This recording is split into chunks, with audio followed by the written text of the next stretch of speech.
최고위원회의를 속개합니다. 원내인당 대표의 발언이 있겠습니다. 더불어민주당의 혁신이 계속되고 있습니다. 우리 당은 지난 1년 뼈를 깎는 혁신 과정을 통해 시스템 공천 제도를 만들었습니다. 그러나 그것이 혁신의 전부는 아닙니다. 더 본질적인 혁신은 사람의 혁신입니다. 새 수를 새 부대에 담으려는 노력, 그것이 우리 당이 나아가야 할 길이라고 믿습니다.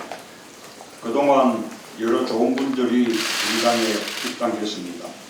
진실을 밝히는 신사 표창원 교수, 살아있는 벤처신화 청년정신 김병관 의장, 통일외교 최고 전문가 이수혁 전 육자회장 수석대표, 13억 중국과 다리를 놓은 동북아 통상전문가 오기영 변호사, 새로운 정치의 특별한 부자이며 김빈, 유리천정을 깨뜨린 여성 출신의 신하 양향자 상무, 나라 국간 지키는 국가적인 전문가 김정우,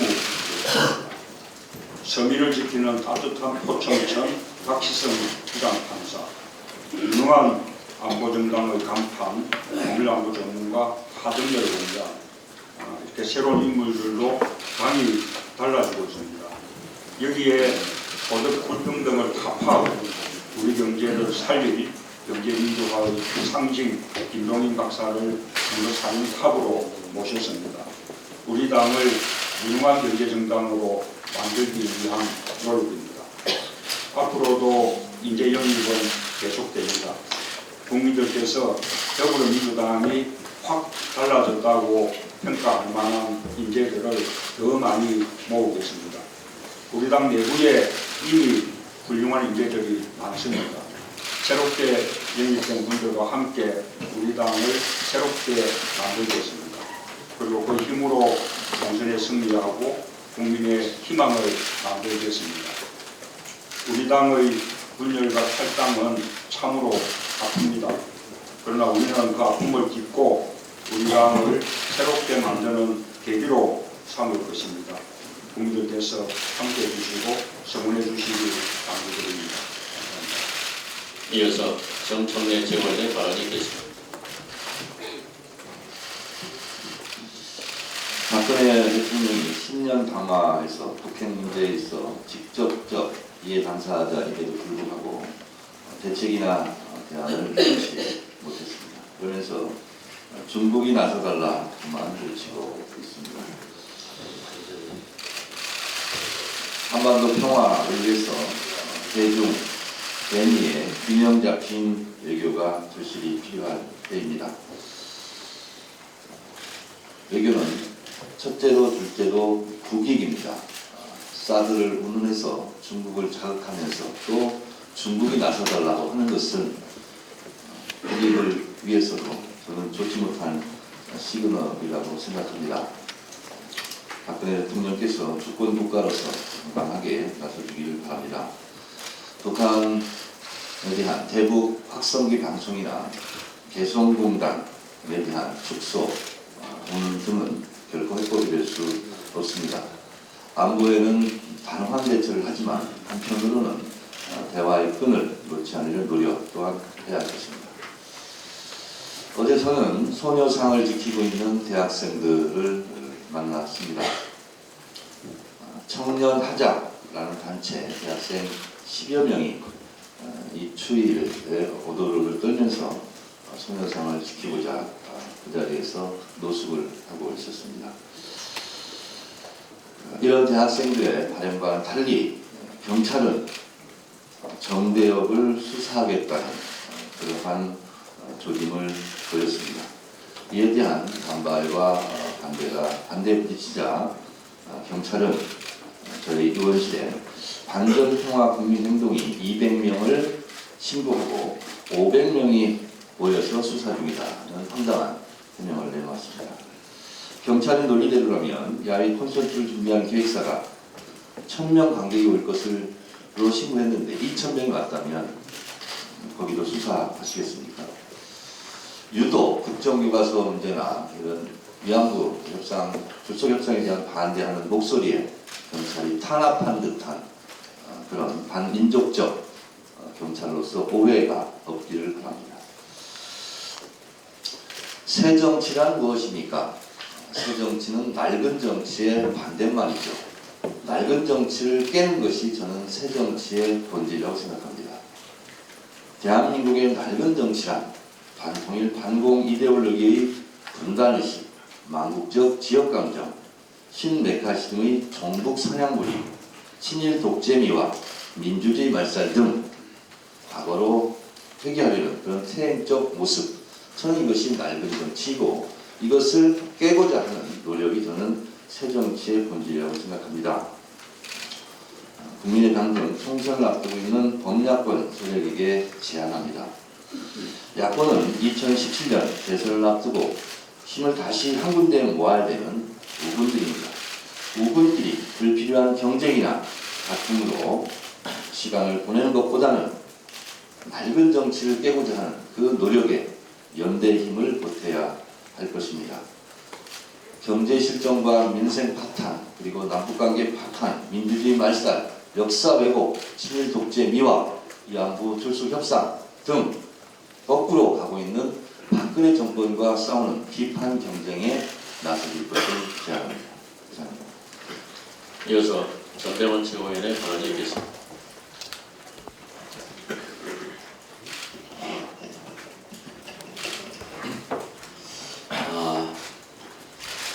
우리 경제학계의 경제민주화의 상징적 인사라고 할 수 있는 김종인 박사께서 우리가 선대위원장 수락을 해주셔서 참으로 다행스럽고 의미 있게 생각합니다.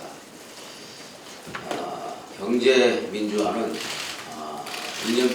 이념적 지평으로 재단할 그런 가치가 아니라 불평등과 사회적 양극화의 문제를 해결할 수 있는 사실상의 유일한 실용적 해법으로서 이미 경제민주화가 자리를 잡고 있다고 생각합니다. 그런 의미에서 김종인 박사의 선대위원장 수락과 영입은 매우 우리 당으로도 의미가 있다고 생각합니다. 중도 개혁 정당으로서 다시 한번 정체성을 분명히 하고 본격적인 체제 재정비를 통해서 외연 확장에 나서야 할 것입니다. 이제 그동안 바닥이 어딘지 모를 정도로 내려가고 있던 우리 당의 사기가 이제 바닥을 치고 본격적인 반등의 국면으로 전환할 수 있는 변곡점이 될 수 있을 것이다 라고 저희들은 믿고 있습니다. 우리 내부 구성원들도 훈련일체가 되어서 우리 당이 이번 김종인 박사의 선대위원장 수락을 계기로 반등의 변곡점으로 만들어가는 노력을 함께 해 나가야 합니다. 그것이 60년 역사와 정통성을 갖고 있는 더 민주당을 지키는 일이다라고 생각합니다. 여기 오늘 아침 한 조간신문에 이런 기사가 나왔더니 인재영이 통제하고 더 민주는 사세, 나머지는 있지를 않겠습니다. 인재 영입과 관련해서 지금 문 대표께서 말씀하신 것처럼 상당한 수준의 성공을 거두고 있고 정말로 한 번 한 번 뜯어보면 기라성 같은 그런 인물들이 우리 당에 들어오고 있고 입당하고 있습니다. 다만 안타까운 것은 당내 소란으로 이것이 크게 주목받지 못하고 지나가고 있는 이런 현실에 대해서 참으로 안타깝게 생각을 합니다. 국민 여러분께서도 이와 같은 전혀 이제까지 정치권의 인물 영입에서 보던 것과는 다른 전혀 새로운 패러다임의 인물 영입에 대해서 국민 여러분께서도 관심을 갖고 그리고 응원을 해 주실 것을 부탁드립니다. 아울러 대표께서도 말씀하셨습니다만 외부에서 성장한 인재도 중요하지만 우리 당 안에 이미 가지고 있는 보물들도 잘 발굴해서 육성해내는 것도 매우 중요하다고 생각을 합니다. 인재는 영입과 육성이 함께 가야만 그것이 균형을 갖고 제대로 된 인물의 전환이 될 수 있다고 생각합니다. 그런 의미에서 인재영입위원회를 인재영입과 함께 인재 육성을 병행한다는 취지에서 인재발굴위원회로 명명을 바꾸고 그리고 내부의 인물들도 함께 육성해 나갈 필요가 있다라는 제안을 합니다. 대통령께서 마치 몇 개의 법 때문에 경제가 어려운 것처럼 이야기하고 있습니다. 사실 우리 경제가 어려운 것은 중국발 경제 위기 그리고 세계적인 저성장 기조 속에서 양극화와 그리고 경제 민주화의 실패로 인한 근본적인 문제인 것입니다. 이것이 마치 법이 몇 개가 처리가 안 돼서 문제가 있는 것처럼 포도하는 것은 오늘날에 맡고 있는 경제 위기에 대한 진단이 근본적으로 잘못된 것이고 이와 같이 진단이 잘못되다 보니 서너 개의 법만 처리가 되면 마치 경제가 금세 좋아질 것처럼 포도가 되고 있고 착각을 하고 있는 현상이 계속되고 있는 것입니다. 다시 한번 말씀드리지만 지금 5법, 노동개혁 5법, 이른바 노동개혁 5법과 서비스발전법과 기업활력제고법 이렇게 해서 5+2 법이 논란이 되고 있습니다. 저는 다시 한번 말씀드리지만 노동개혁에 있어서 기간제법과 파견제법은 근본적으로 지금 비정규직이 정규직의 임금의 절반밖에 안 되는 이와 같은 근본적인 문제에 대한 처방과 치료가 선행되어야 된다고 생각합니다. 동일 노동, 동일 임금에 대한 고민과 전면적인 추진과 함께 이와 같은 문제가 논의가 되어야만 사회적 파장과 문제가 최소화될 수 있다라는 점에서 노동개혁 5법 중 3법은 먼저 처리하고 2개법은 점진적으로 논의를 해갔으면 좋겠습니다. 특히 서비스 발전 기본법과 기업 활력 제고법은 사실상 처리를 할 만큼 합의가 됐다고 생각합니다. 이와 같이 5+2 법 중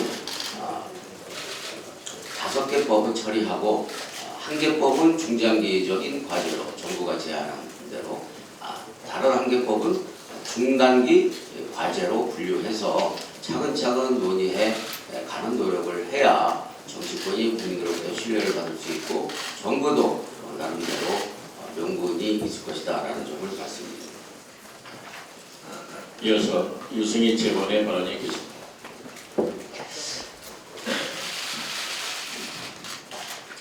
지난 13일 박근혜 대통령의 대국민 담화는 경제면 경제 그리고 외교면 외교 총체적 낭비 속에서 자화자찬의 일색이었습니다. 대통령의 현실 진단과 국민의 현실 진단의 그 간극이 너무 큽니다. 국회 입법조사처가 이미 여러 문제점을 지적한 바 있는 창조경제혁신센터의 계속 완료 등을 성과로 내세우고 있는데 도대체 무엇을 창조했는지 어떤 일자리가 늘었는지 국민은 공감하기가 어렵습니다. 박 대통령께서 작년에 국민소득 4만 달러 시대의 기반을 닫겠다고 했는데 돌아온 것이 무엇입니까? 가계부채 1100조 그리고 이제는 1200조 돌파를 눈앞에 두고 있고 실질적인 가계부채인 자영업자 부채까지 합하면 1400조에 지금 달하고 있습니다. 비정규직과 나쁜 일자리만 양산하는 정부의 노동정책도 문제입니다. 노사정 합의를 정부가 깨고 서민에게 불리한 비정규직 양산법, 파견법 추진 등 노동 환경을 악화시키는 노동계약을 지금 추진하고 있습니다. 뿐만 아니라 지난해 청년 실업률이 9.2%로 사상 최고치를 경신했습니다. 구직 감년자는 지금 46만 4천 명으로 지금 집계되고 있습니다. 청년 고용 절벽과 비정규직 차별, 전월세 대란 등 가계부채 등 정부가 나서서 풀어야 할 민생과제는 그야말로 산더미인데 박근혜 정부는 대책 없고 국회 탓, 국민 탓만 하고 있습니다. 지금 가장 중요한 것이 바로 경제 민주화입니다. 우리 당도 제1야당으로서 서민과 경제적 약자를 위해 경제 민주화를 책임성 있게 실현해 나갈 것입니다. 전략적 측면이나 구호의 차원이 아니라 실사구시적 차원으로 접근을 해야 합니다. 박근혜 대통령이 경제 민주화의 초심으로 돌아간다면 국회에서 아직 논의 중인 원샷법도 합의할 여지가 있다는 점은 누누이 말씀드린 적이 있습니다. 원샷법의 내용을 보면 기업 구조조정으로 사전 규제로 인해서 구조조정에 막대한 세금이 들어가기 때문에 이를 사후 규제해야 한다는 점에서 일부 필요하다고 봅니다. 대기업만 살아남기 위해서 기업 활력 촉진을 위한 특별법을 악용하는 것을 방지하고 보완책을 마련해서 합의안을 마련해 나갈 수 있다고 봅니다. 기업의 일탈 행위를 엄격히 제재하고 기업이 원칙에 어긋나는 행위를 하면 그것은 바로 손실이 더 크다는 것을 명백히 하는 방식으로 해서 고려해 볼 만하다고 봅니다. 이제 대통령께서 나만 옳다는 불통의 방식을 끝내야 합니다.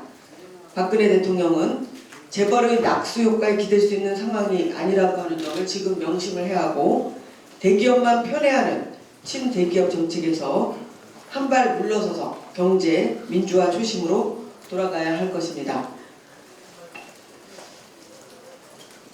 박근혜 대통령이 신년 기자회견에서 사드 배치 가능성을 언급했습니다. 고도미사일 방어 체계이죠. 제가 지난 10월에 박근혜 대통령의 방미 당시에 방미를 통해서 한미일 공조, 한일 관계 개선이라고 하는 숙제만 가져온 성과 없는 방미였다고 말씀드린 적이 있습니다. 지금 위안부 독도 문제에 대해서 박근혜 정부가 한 발 물러서는 것 아니냐라고 하는 그때의 우려의 이야기가 지금 현실화되고 있습니다. 한일 관계에서는 9.6의 위안부 합의를 진행했고 한미 관계에서는 사드 배치 가능성을 공식화하기 시작했습니다.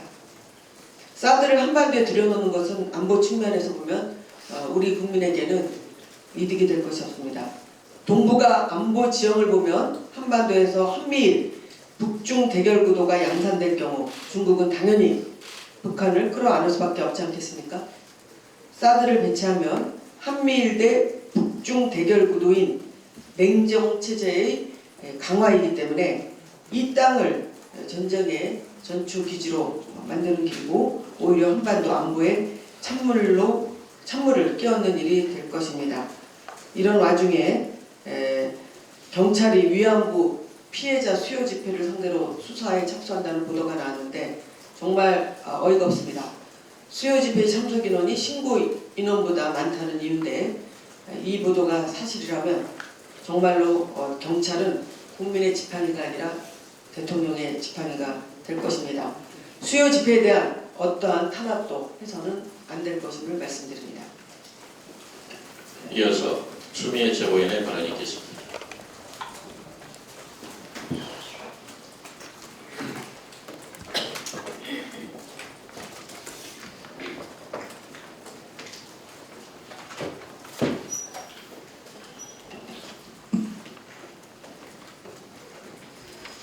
박근혜 대통령이 신년 기자회견을 했습니다만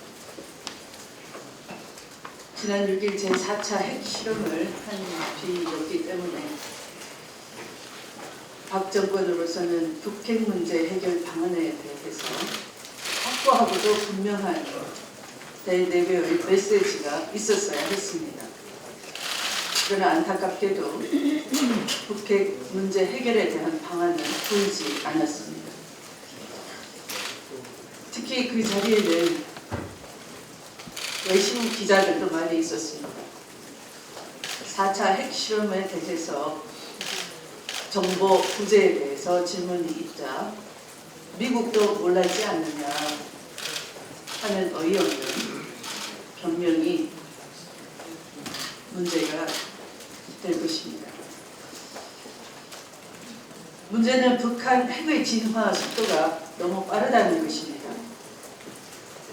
적어도 대화와 협상의 길을 모색했던 김대중 노무현 정부에서는 핵의 진화에 대한 억제 노력을 해왔었습니다.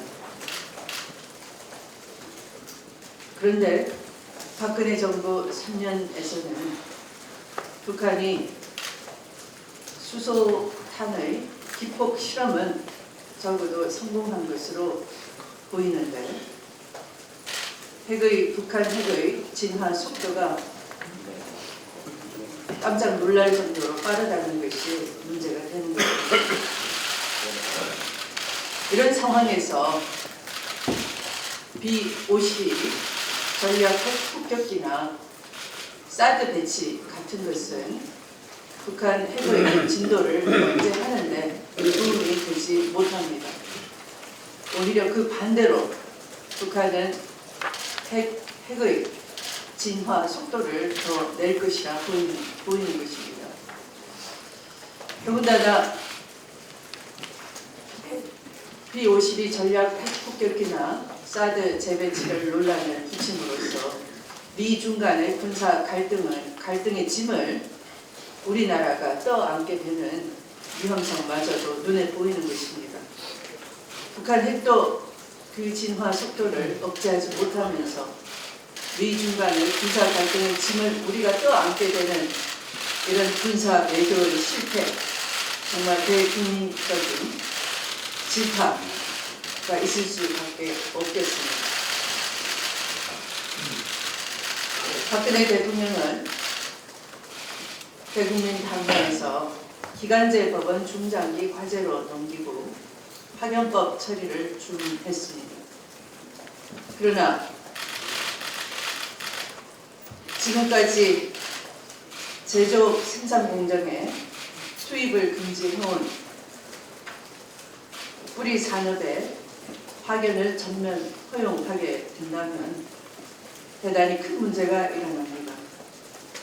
또한 55세 이상 관리 전문직의 업종 구분 없이 파견을 허용하자는 것과 이렇게 되면 40만 명에 해당하는 현대차 불법 파견마저도 합법적인 도급 사업으로 전환이 될 것입니다.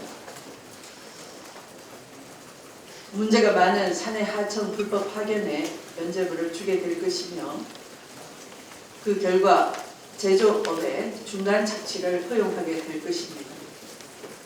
고용 불안과 저임금의 대명사인 파견 근로를 제대로 공식적으로 도입하자는 것이 말이 되는 것입니까? 이것은 일자리 확대와도 무관한 것입니다. 결국 사업주의 직접 고용을 회피하게 만들면서 비정규직 문제를 풀지 못하게 되는 것입니다. 비정규직의 정규직화와 비정규직과 정규직의 차별 해소만이 노동개혁의 가야 될 방향인 것입니다. 말씀을 마치겠습니다.